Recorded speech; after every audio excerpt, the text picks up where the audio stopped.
நம்ம வெங்காயம் உரிக்கும்போது கண்ணுலாம் அப்படி ஒரு எரிச்சல் எரியுங்க. கண்ணில் வந்து தண்ணீர் வந்து கடகடன்னு ஊற்ற ஆரம்பிக்கும்.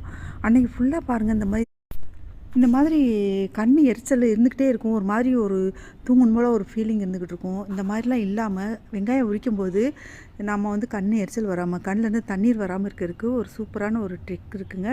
இந்தபடி செய்யுங்க. நம்ம எவ்வளோ வெங்காயம் உரித்தாலும் நம்மளுக்கு ஒன்றுமே செய்யாது. நம்ம பாட்டுக்கு ஈஸியாக உரிச்சிட்டு எந்திரிக்கலாம். கண்ணில் வந்துட்டு ஒரு சொட்டு தண்ணீர் வராது, கண் எரிச்சலும் வராதுங்க. இந்த மாதிரி வெங்காயம் உரிக்கிறதுக்கு முன்னாடி என்ன செய்யலாம் அப்படின்னு சொன்னால், ஒரு பாத்திரத்தில் தண்ணீர் வச்சுக்கோங்க. இந்த வெங்காய தோல்களாக என்ன பண்ணுவீங்க அப்படின்னு சொன்னால், அப்படியே செடிக்கு உரமாக போட்டுருவேங்க. இந்த பாத்திரத்தில் ஒரு கிண்ணத்தில் வந்து பக்கத்தில் தண்ணி வச்சுட்டு உட்காந்துக்கோங்க. இந்த தண்ணி வச்சுட்டு உட்காந்துருக்கிறதுனால இந்த வெங்காயம் நம்ம உரிக்கும்போது அந்த தண்ணீர் வந்து கண்ணில் வந்து எரிச்சல் வராதுங்க. அதே மாதிரி கண்ணில் கடகடன்னு தண்ணீர் கொட்டவே கொட்டாது. நான் இப்போ இவ்வளோ வெங்காயம் உரிச்சிருக்கேங்க. எனக்கு வெங்காயம் உரித்தாலே கண்ணில் தண்ணி வரும். ஆனால் ஒரு சொட்டு கண்ணீர் கூட வரலைங்க.